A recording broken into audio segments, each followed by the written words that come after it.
परी का असली दुश्मन वसुंधरा कोठारी नहीं, उसका अपना पिता तोशु है। लालच में करेगा बड़ा गुनाह। नमस्कार दोस्तों, स्वागत है आपका आपके अपने चैनल हंग्री स्पिरिट्स में। हंग्री स्पिरिट्स देख रहे सारे दर्शकों का मैं अंजू शर्मा दिल से स्वागत करती हूं। तोशु को जिधर पैसा दिख जाए उस तरफ उसके लिए माँ, बेटी, पत्नी, दादी कोई भी मायने नहीं रखता है। आज पैसा उसको परी के तलाक के पीछे दिख रहा है, तो इसमें वो आगे तो बढ़ेगा और ऐसा गुनाह कर देगा कि कोई भी बेटी तोशु जैसा बाप नहीं चाहेगी। चलिए बात करते हैं। पहले वही निवेदन, जिन्होंने अभी तक चैनल को सब्सक्राइब नहीं किया है कर लीजिए, साथ में दोस्तों बेल आइकॉन दबाइएगा ताकि आपको हमारे वीडियोस के नोटिफिकेशन मिलते रहे।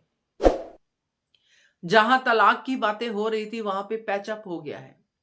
परी और राजा फिर से एक हो गए हैं। अब सिर्फ यही है कि घर वाले मान जाएं। और राजा ने घर वालों को धमकी दे दी है कि अर्थी उठेगी मेरी अगर मेरी शादी की बात हुई तो। जो भी डोली आई या जो भी बोला उसने। अब यह बात तो क्लियर है कि राजा और परी का मिलन हो जाएगा, मगर इस मिलन से फायदा तोशु को बिल्कुल भी नहीं है, क्योंकि तोशु के लालच के आगे कोई रिश्ता टिकता नहीं है। आज तोशु ने जो सपना देखा है, और ऐसे सपने कई तोशु देख चुका है, मगर यह सपना खतरनाक है दोस्तों।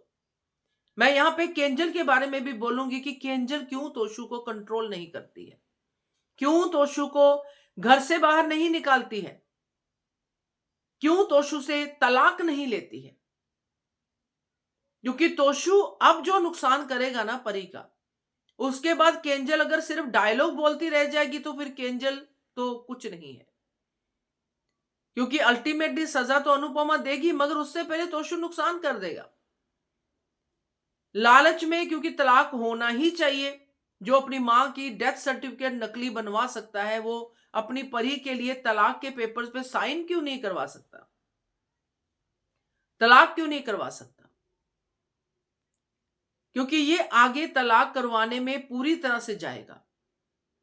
इंस्पाइट ऑफ परी भी कहे कि हम मैं और राजा एक होने वाले हैं, ये डर जाएगा तोशु कि मेरी बेटी कैसे घर बसा सकती है। जब इतना पैसा घर उजाड़ने का मिल रहा है तो घर कैसे बच सकता है। और ये भी कह सकता है कि काश मैंने और 2 बेटियां पैदा की होती ताकि उनके तलाक करवा के उनके भी पैसे मुझे मिलते, तो खामखा ऐसे अलग अलग कारोबार कर रहा था, यही कर लेता। मतलब इस तरह का पिता नजर आ रहा है ये तोशु। बाद में पछताए गुनाह करके या कुछ भी करे, मगर इस बार अनुपमा को तोशु को माफी देनी नहीं चाहिए, क्योंकि तोशु अब बड़ा कांड करने वाला है। अब ये छोटे छोटे जो सपने देख रहा है बड़े बड़े कर करके, वो सब सपने एक बड़े गुनाह की तरफ बढ़ रहे हैं। और वो गुनाह होगा अपनी ही बेटी का घर उजाड़ना। और फिर परी कुछ अपने आप को कर ले या परी का कुछ ऐसा हो जाए, मुझे लगता है कुछ ऐसा होगा बड़ा। तो देखते हैं क्या कहते हो आप। सो बताइएगा आपका क्या अंदाजा है। मुझे तो कुछ बहुत ही डेंजरस सा सूझ रहा है, बट मैं अभी बात नहीं करूंगी, थोड़े और एपिसोड देख लेते हैं। क्या कहते हो आप, कमेंट कीजिएगा। देखते रहिए channel hungry spirits. Thank you so much.